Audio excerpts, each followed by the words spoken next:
Hello everyone, welcome to lecture 59 of the NPTEL course on Riemannian geometry. So in the previous lectures we completed the proof of the uniformization theorem, namely that if you have a complete Riemannian manifold with constant sectional curvature and it is simply connected, then it ought to be isometric to one of the model spaces, right. So in today's lecture I will continue with this theme of the interplay between curvature and topology, but I'll prove a theorem that that has weaker assumptions than assumptions on sectional curvature, right. So I'll prove a theorem which involves the Ricci curvature instead. So let's recall what the definition of the Ricci curvature was.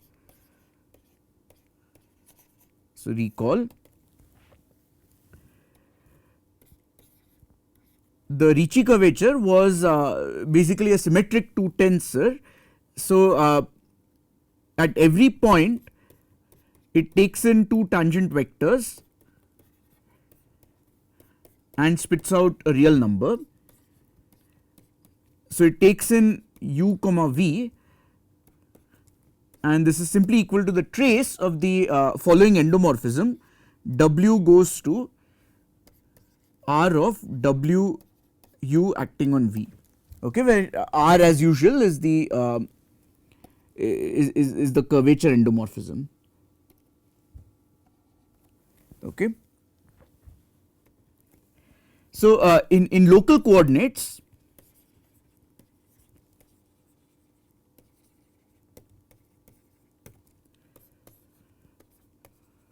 rjk, which is by definition the Ricci curvature applied to the jth and the kth coordinate vector fields, that is simply given by g. So you take the full curvature tensor r I j k l and then sum over the first and the fourth index, okay. So you multiply by g I l, so the I lth element of the inverse of the metric, and you sum over the repeated index, so that means you are summing over I and L. But by the symmetries of the curvature tensor, this is also the same as summing over the second and the third entry. So this is also the same as this, okay.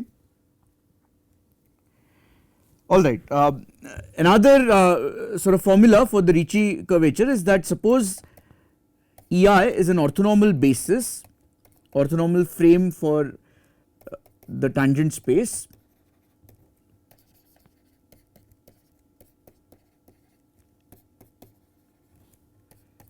then the Ricci curvature applied to x comma y is the same as I going from 1 to n, the curvature tensor applied to EI comma x comma y comma EI, okay. Alright, so so before I state my main result, I need a definition, okay. So let a be some real number. We say that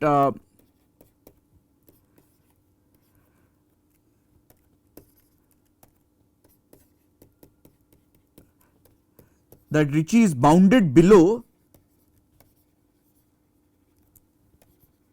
by A,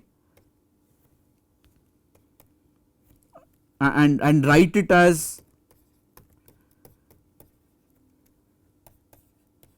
Ricci bounded below by A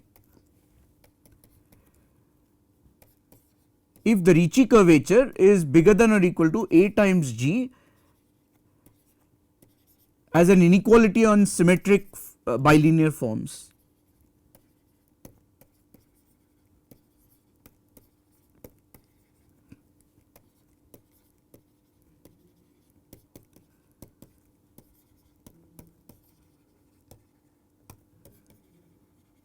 Okay, or equivalently, this is the same as saying that for all P in M and for all tangent vectors at P, if you compute the Ricci curvature at P applied to V comma V, then that's going to be larger than A times the norm V squared. Okay. So this is equivalent to the statement that Ricci is bigger than A times G as a symmetric bilinear form. Alright, so the main theorem that I would like to prove is the so called Myers diameter comparison.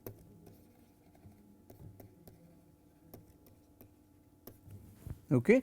So this says the following.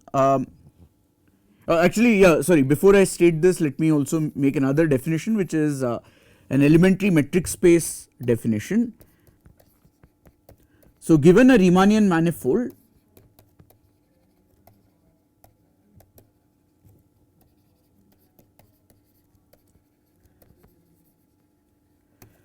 we define its diameter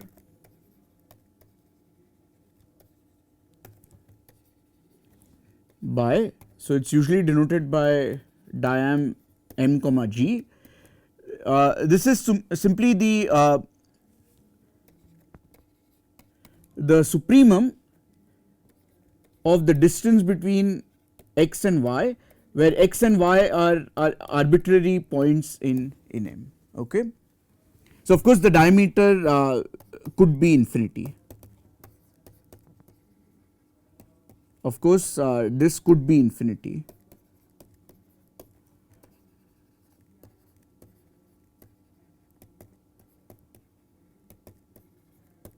In fact,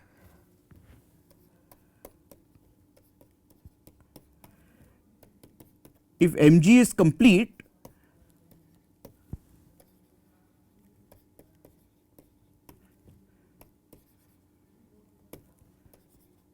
then the diameter is finite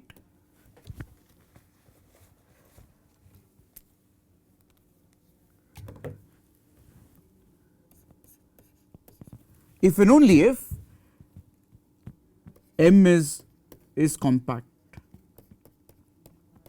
Okay, this is because of the Bolzano-Weierstrass property. Okay. All right, so now I am ready to state my main theorem for this lecture. This is Myers diameter comparison. Okay, so this is the following. So let Mg be a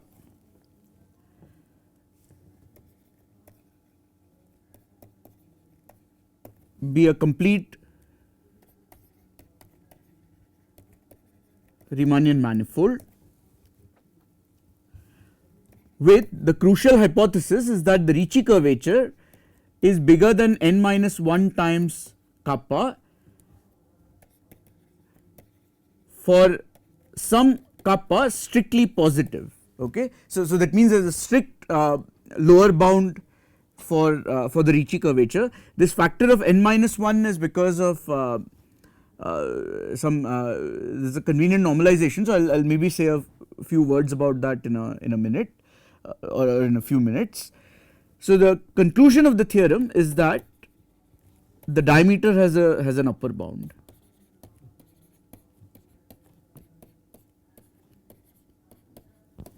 Okay.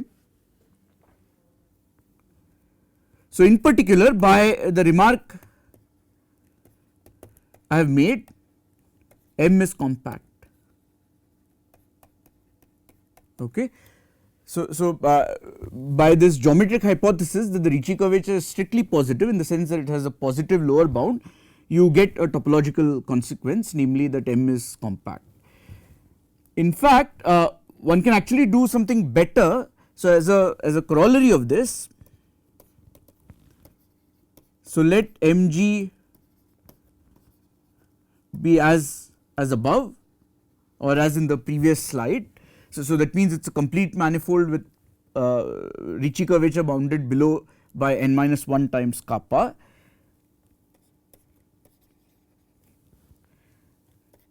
then we automatically get that the fundamental group of M is finite. Okay.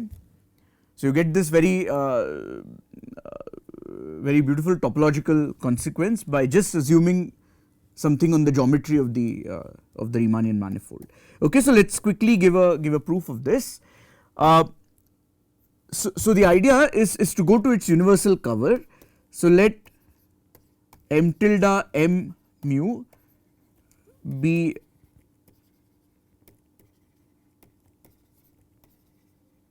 the universal cover.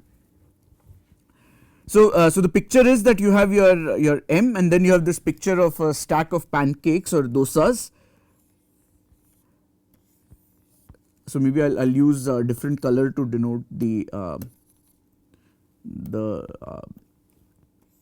universal cover. So this is your M, and then above this you have your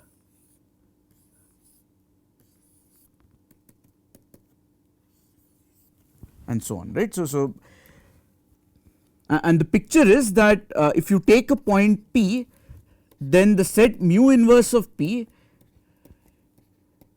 is in bijective correspondence with the fundamental group, right. This is something that we discussed when we talked about covering spaces, and this is something characteristic of the universal cover, not of an arbitrary cover.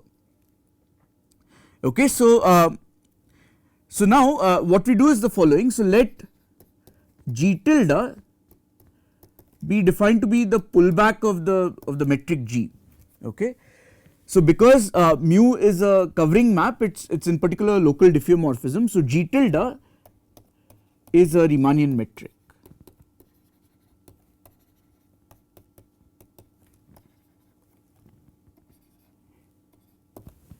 Also, it's a nice exercise to which I'll leave it to you guys to check that M tilde G tilde is complete. Okay. Now once I know that it's complete, additionally by the naturality property of the Levi-Civita connection, if you compute the Ricci curvature of G tilde, then that will also be lower bounded by the same number. Okay, this is just by the naturality of the because the Ricci curvature will in fact be the pullback of the Ricci curvature on M. Okay. So then our theorem also applies to M tilde, right. So by the theorem,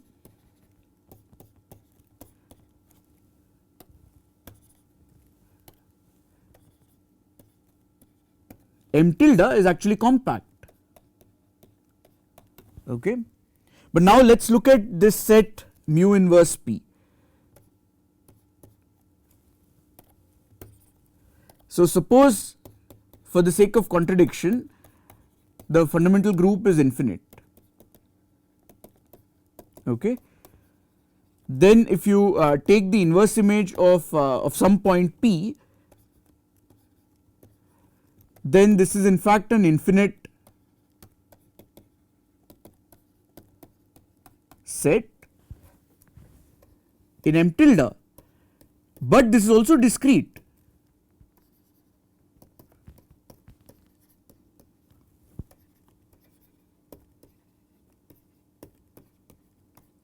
Right. Why? Because mu is a local diffeomorphism. So this is a discrete set which is infinite, but M tilde is compact. This contradicts the compactness of M tilde.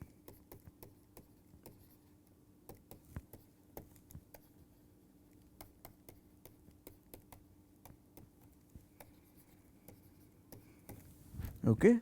So the fundamental group cannot be infinite, it has to be finite. Okay. So this proves the corollary. So before I prove our main theorem, let me make several remarks. Firstly, where does where does this lower bound on the Ricci curvature come from, and where does the diameter come from? So note that if you take the round sphere, okay, with this radius being given by 1 by square root of kappa, okay, then we have seen before that that the sectional curvature is constant kappa. So then the sectional curvature is a constant and it's kappa. So then there's a formula for the Ricci curvature. So then if EI is an orthonormal frame with, let's say, the last tangent vector being some arbitrary tangent vector x, then we know that the Ricci curvature of x comma x is given by summation I from 1 to n minus 1, the sectional curvatures, the sum of the sectional curvatures of the plane spanned by EI and x, right. But if the sectional curvature is a constant kappa and there are n minus 1 of these terms, this is going to be n minus 1 times kappa. So the upshot is that the Ricci curvature, so for this round metric with r being given by 1 by square root of kappa, the Ricci curvature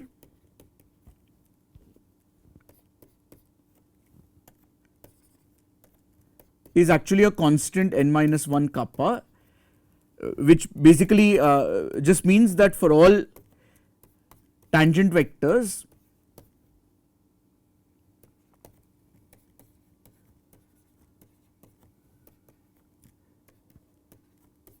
the Ricci of x comma x is basically n minus 1 kappa times mod x squared, right. So the hypothesis in the statement, right, so this is one observation. Also, if you look at the diameter, so if you take a sphere of radius r, then clearly the sort of longest distance on the sphere is between two antipodal points, so let us say north and the south pole, and suppose the sphere has this Euclidean radius r, then the length of this meridian, which is also the distance between the north and the south pole, is precisely pi times r, which is precisely pi by root k, okay. So that means that the diameter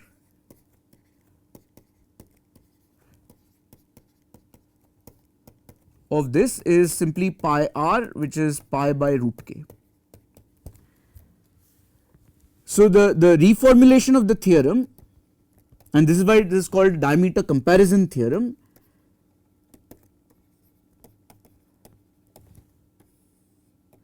is that suppose the Ricci curvature of G is bigger than or equal to the Ricci curvature of the corresponding round sphere with radius 1 by square root of kappa, then the diameter is smaller than the corresponding diameter of the sphere, okay. Right. So essentially what this says is that if the curvature, if your manifold is more curved than the round sphere, the diameter will tend to be smaller than the round sphere. So this sort of agrees with our intuition, because imagine even for the round sphere, if you have a really sort of tiny round sphere, then of course the diameter is small, but the Ricci curvature is really large, right. So the curvature is really large, so that means large curvature should in some sense correspond to your manifold being small in the sense of diameter, right. So this theorem does agree with our intuition at least. Alright, so the second point is, what if there is equality?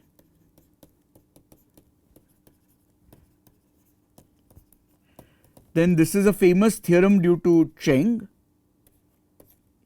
This is called Cheng's maximal diameter theorem, that if MG is complete with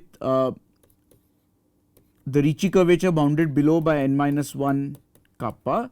Suppose that the diameter, so by Myers we know that the diameter is less than equal to pi by root kappa, but suppose you have equality, suppose this is equal to pi by root kappa, then it turns out that your mg will be actually isometric to the round sphere of radius r, where r as usual is given by 1 by square root of kappa.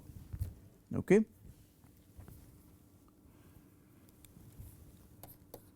So the proof is it's actually not I mean if you had more time I would have given this proof, but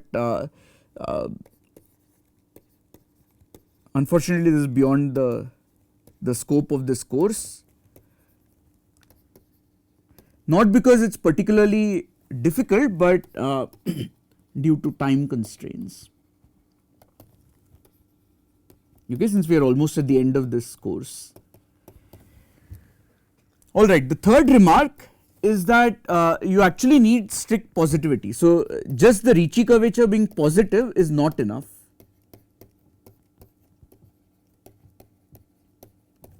So as an example, one can consider the paraboloid in R3, so z equals x squared plus y squared with induced Riemannian metric.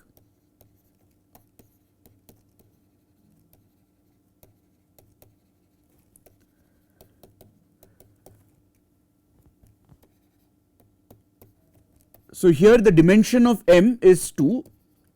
So we have seen earlier that the Ricci curvature is basically given by the Gauss curvature times the metric. So this is the Gauss curvature.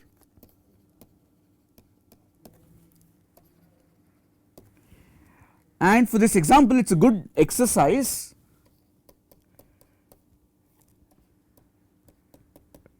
to check that the Gauss curvature is actually given precisely by 4 by 1 plus 4z squared. Okay. In particular, this is always positive, but M is non-compact.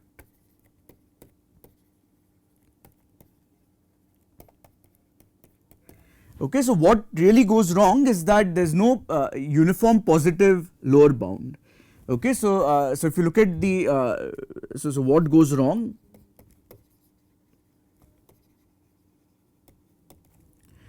The Gauss curvature tends to 0 as z tends to infinity, right? So so there is no uniform positive lower bound, and hence you don't have a Meyer type theorem. Okay. Also, final remark before I give you the proof is that we can use the corollary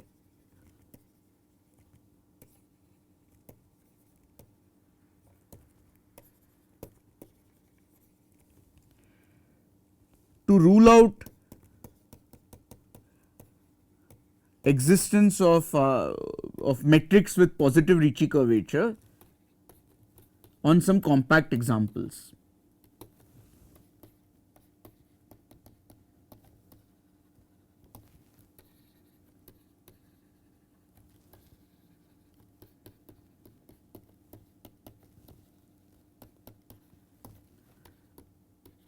Such as, let us say, the n torus or something like S1 cross Sn, etc. Okay, because all of these their fundamental groups are infinite, right? So for instance, if you take the two-dimensional torus, then its fundamental group is a free group generated by two elements. So in particular, I mean, it's isomorphic to Z cross Z. In particular, it's infinite. Similarly, here the fundamental group will have a Z factor coming from this S1. So in particular, it will be infinite. So there is no and since these are compact examples, being positive, having positive Ricci curvature. So note that if M is already known to be compact,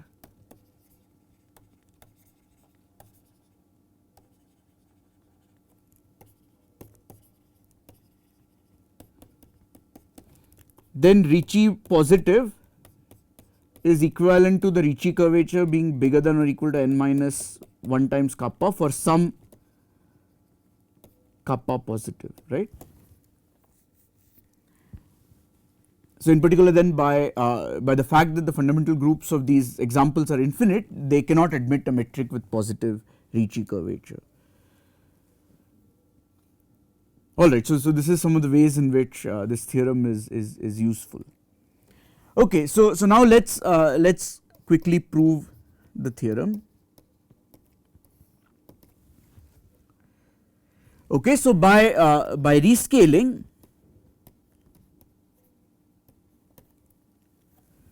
so let's by rescaling, so consider G tilde is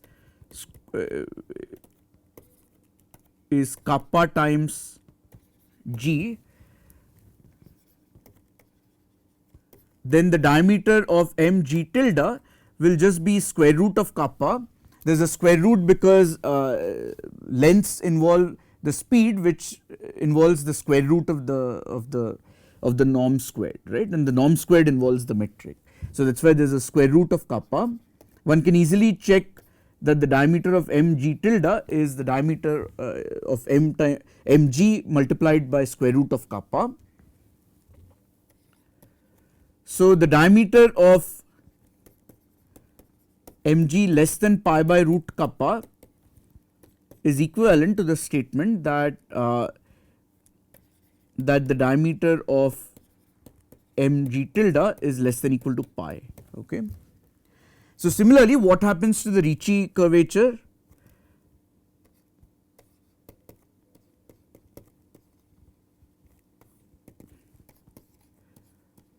So again, this is a good exercise. So check.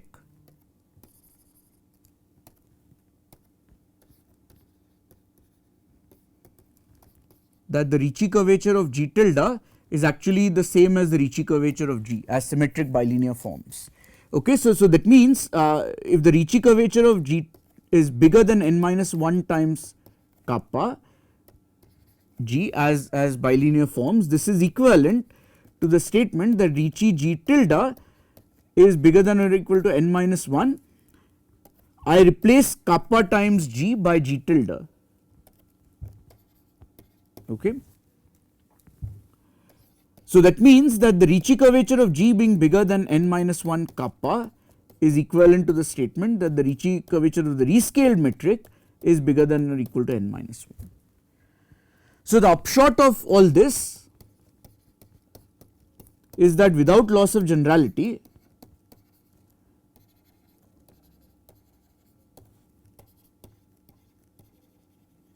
we may assume that kappa is 1. Okay. All right. So now let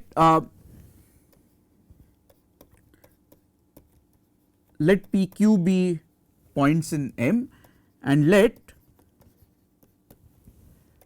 gamma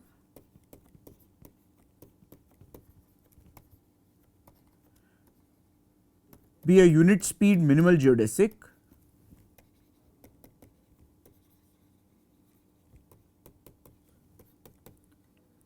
from P to Q. Okay. So in particular, what this means is that L is the distance from P to Q. Okay.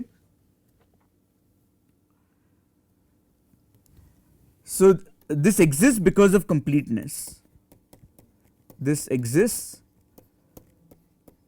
since Mg is complete. So here we are using the completeness hypothesis. Okay. Okay.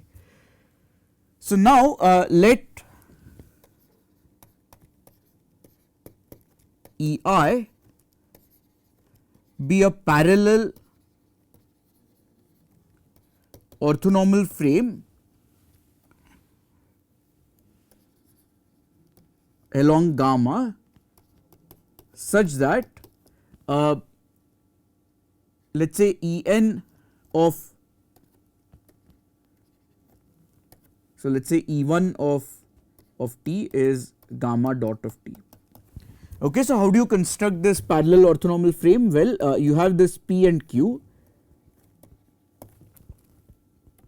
At P, you basically have the velocity vector gamma dot, and then you have other by Gram-Schmidt you can construct a basis for the tangent space at that point.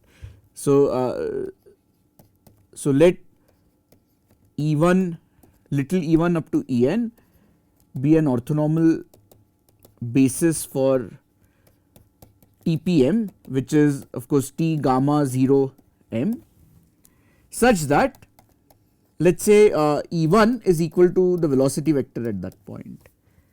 So then let capital EI of t be the parallel transport from 0 to t applied to EI.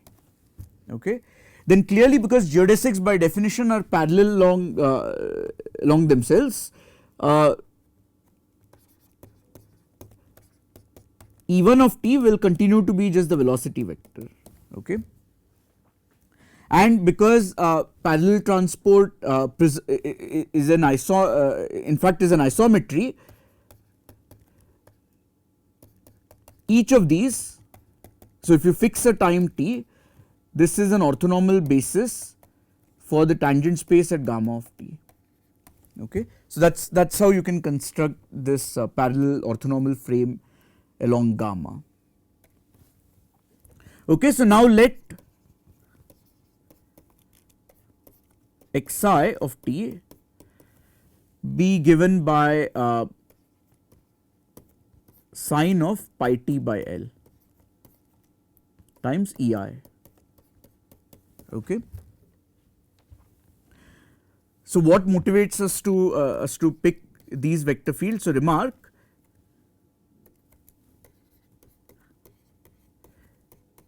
if M were a space form with sectional curvature identically equal to kappa, then xi would be Jacobi fields.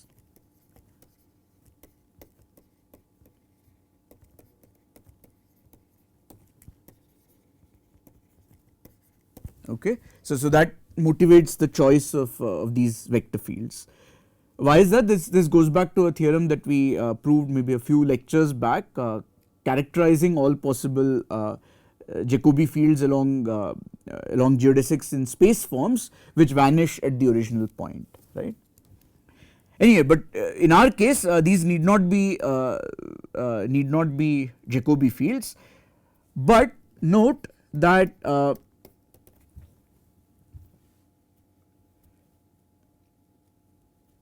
xi of 0 is 0 and xi of L is 0.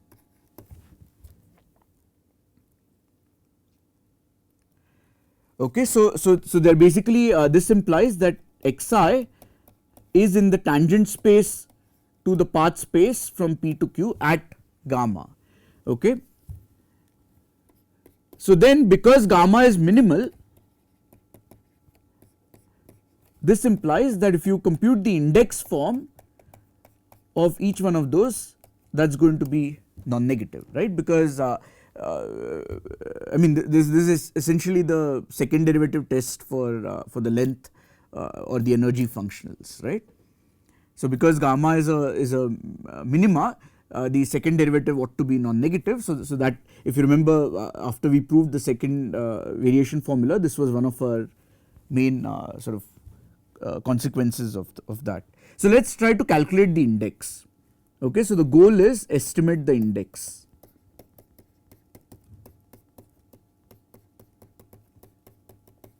Okay, so let's recall that since xi vanishes at the endpoints,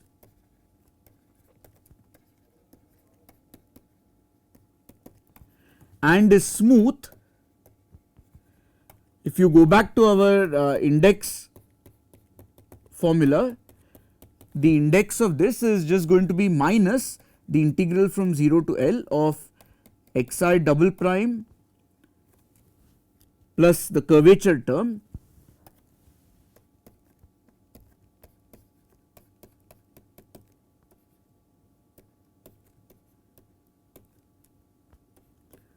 times xi. Okay. So let us calculate what this index is. So, so by direct calculation,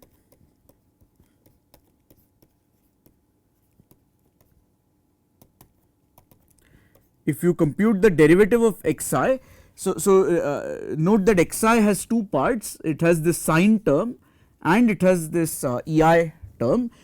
Whenever you take a covariant derivative of xi along the curve, by Leibniz rule it will first hit the sine term and then hit the ei term, but when it hits the ei term, because ei's are parallel, the covariant derivative is going to be 0.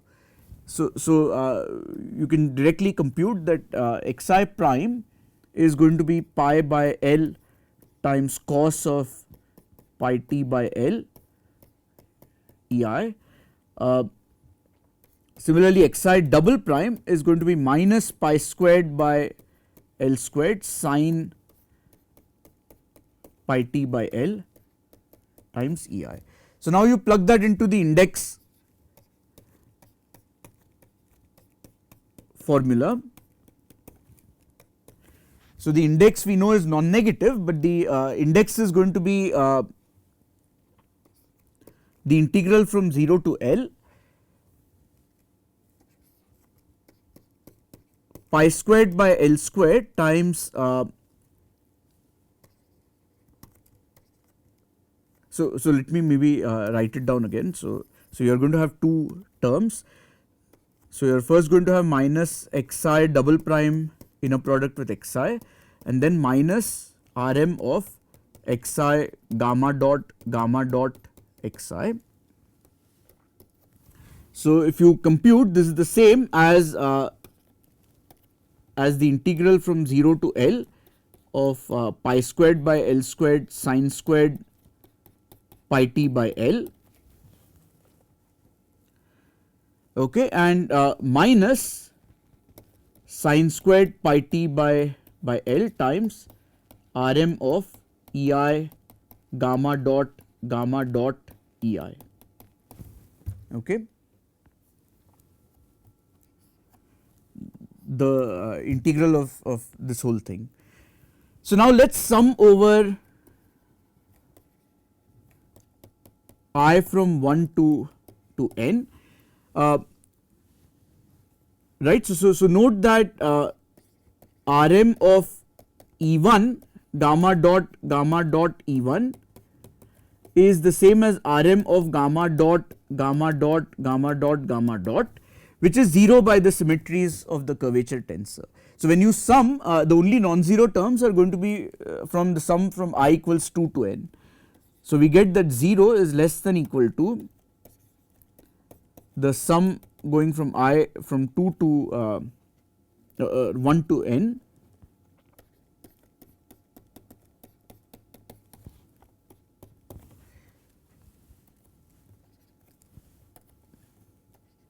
okay. So that is equal to the integral from 0 to L.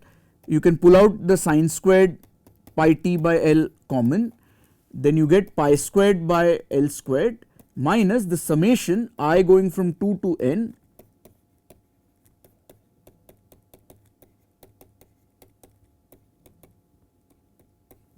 okay. But this summation part is precisely the Ricci curvature of gamma dot okay. Again Ricci curvature is defined as the sum from I equals 1 to n, but when I is equal to 1, because of this observation the curvature contribution is anyway 0, right. So so we get 0 is less than equal to sorry, I should have a n minus 1 here, because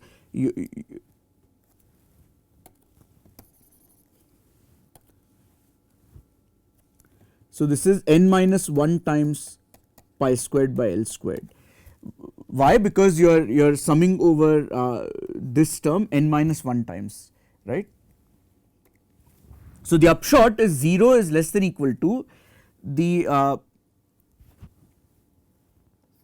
integral from 0 to L of sine squared pi t by L times n minus 1 pi squared by L squared minus the Ricci curvature of gamma dot, but the Ricci curvature is bigger than n minus 1 because we are assuming kappa is 1. So, minus the Ricci curvature will be less than minus of n minus 1. So, so this is less than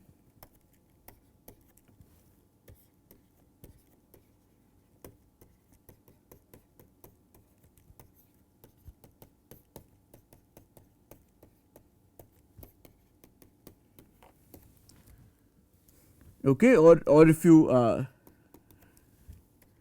pull that out, this is going to be n minus 1 times pi squared by L squared minus 1 times the integral from 0 to L of this.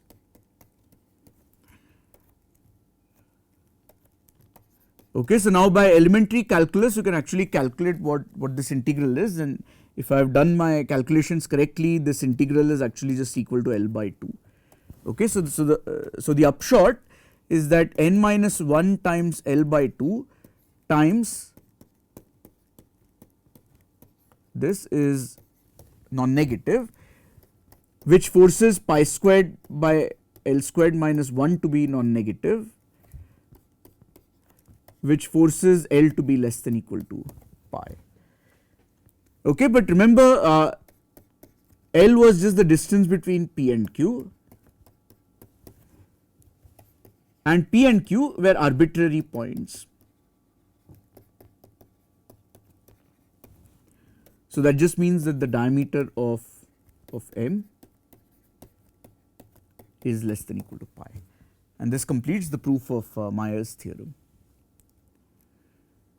Alright, so maybe that's it for this lecture. So we have seen another sort of interplay between curvature and topology, that if you assume some curvature condition, then the topology on your manifold is constrained, right? Or as I said, you can turn this around and say that if your manifold has a certain kind of topology, then you cannot admit a metric with positive Ricci curvature. Okay.